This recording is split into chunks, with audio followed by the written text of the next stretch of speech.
Perubahan benda adalah peristiwa berubahnya bentuk suatu benda menjadi bentuk benda lain, atau berubahnya zat benda dari bentuk semula. Perubahan benda ada dua, yaitu perubahan fisika dan perubahan kimia. Perubahan fisika itu sendiri adalah perubahan yang tidak menghasilkan zat baru dan tidak terjadi perubahan zat atau sering disebut reversibel. Berikut adalah contoh dari perubahan fisika, yaitu seperti lilin yang mencair ataupun es batu yang mencair. Berikutnya ada perubahan kimia. Perubahan kimia adalah perubahan yang menghasilkan zat baru dan benda yang dialami perubahan kimia tidak dapat kembali ke bentuk semula, sering disebut dengan irreversibel. Berikut adalah contoh dari perubahan kimia, yaitu seperti kertas yang dibakar dan menjadi abu ataupun kayu yang dibakar menjadi arang. Berikutnya ada perubahan benda yang merugikan. Perubahan benda yang merugikan yang pertama ada pelapukan. Pelapukan adalah proses benda menuju kehancuran. Pelapukan itu sendiri terbagi menjadi tiga. Yang pertama, pelapukan mekanik. Pelapukan mekanik atau fisik yaitu pelapukan yang disebabkan oleh perubahan suhu, tekanan, kelembapan, dan pengelupasan tanpa adanya bahan kimia. Berikutnya, pelapukan kimia. Pelapukan kimia yaitu pelapukan yang disebabkan oleh zat-zat kimia yang bereaksi pada batuan tersebut. Contohnya seperti batu yang terkena belerang atau batu yang terkena hujan asam.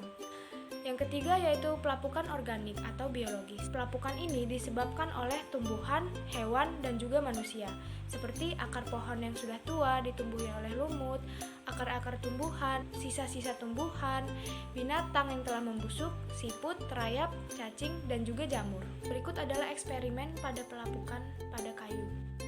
Pertama, siapkan air dan kayu.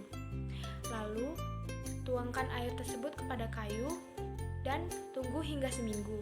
Terlihat kayu tersebut berwarna hitam kecoklat-coklatan dan lebih rapuh. Pelapukan tersebut disebabkan oleh perubahan suhu tekanan dan kelembapan udara. Selanjutnya ada perkaratan pada logam. Perkaratan pada logam terjadi apabila berinteraksi dengan air atau udara. Contohnya seperti besi atau paku yang terdapat pada sebuah kayu.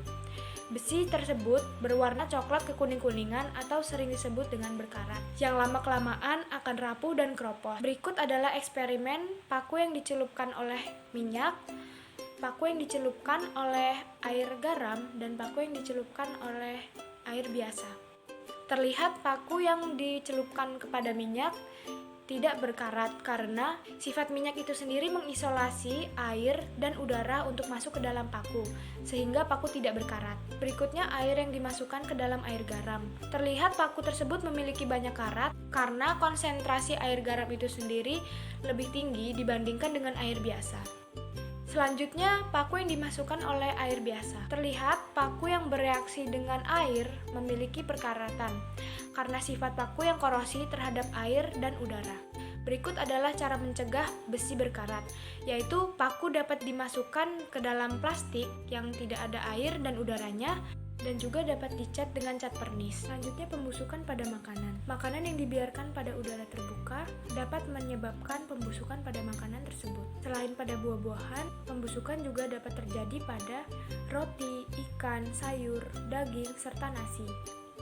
Makanan yang busuk tidak dapat dimakan kembali karena dapat membahayakan kesehatan dan mengakibatkan keracunan makanan. Berikut adalah eksperimen terhadap pembusukan pada buah mangga. Lihat mangga yang setelah dikupas masih segar dan tidak mengalami pembusukan. Lalu, tunggu buah mangga tersebut hingga 1 minggu. Dapat dilihat hasilnya yaitu buah mangga tersebut mengalami pembusukan dan ditumbuhi oleh jamur. Pembusukan pada makanan dapat dicegah, yaitu yang pertama dengan cara mengeringkan, yang kedua pembekuan atau pendinginan, yang ketiga yaitu pengasinan atau pemanisan, yang keempat dengan cara dipanaskan, yang kelima diberi bahan kimia atau pengawet. Tetapi tidak disarankan untuk sering memakan makanan yang berpengawet karena dapat mengganggu kesehatan. Sekian materi perubahan benda dari saya. Wassalamualaikum warahmatullahi wabarakatuh.